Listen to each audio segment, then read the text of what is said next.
নিজের সবটুকু যার জন্য ত্যাগ করেছেন সেও কিন্তু একদিন বলবে, কেন করেছিলে? আমি কি করতে বলেছিলাম?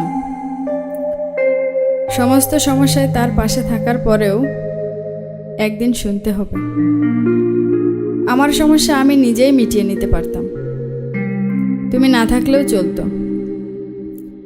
তার সমস্ত হারিয়ে যাওয়া সম্পর্ককে চেষ্টা করে তার কাছে ফিরিয়ে দেওয়ার পরেও আচমকা সে বলবে, আপনিই নাকি তাকে একা করে দিয়েছেন।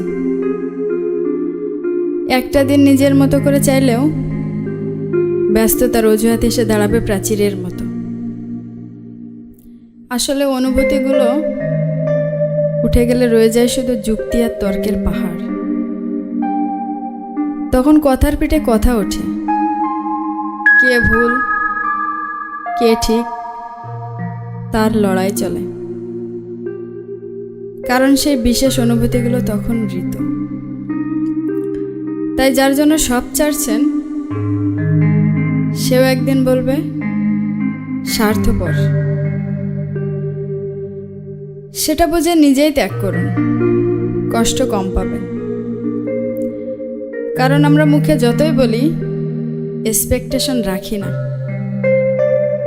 আসলে ভেতরে ভেতরে কিছু চাওয়া তো রয়েই যায়। একটা একলা সন্ধে, একটা নিশ্চিন্ত বিকেল, হয়তো তখনও চেয়ে যায় মনে মনে। তাই তো আবেগগুলো আঘাত হয়ে ফিরে আসে, আমরা আবার নতুন করে ভেঙে পড়ি। তাই তো মনকে বারংবার বলি, চলো জটিল হয়ে যাই। কিন্তু অবাধ্য মন তবুও আশা করতে ছাড়ে না।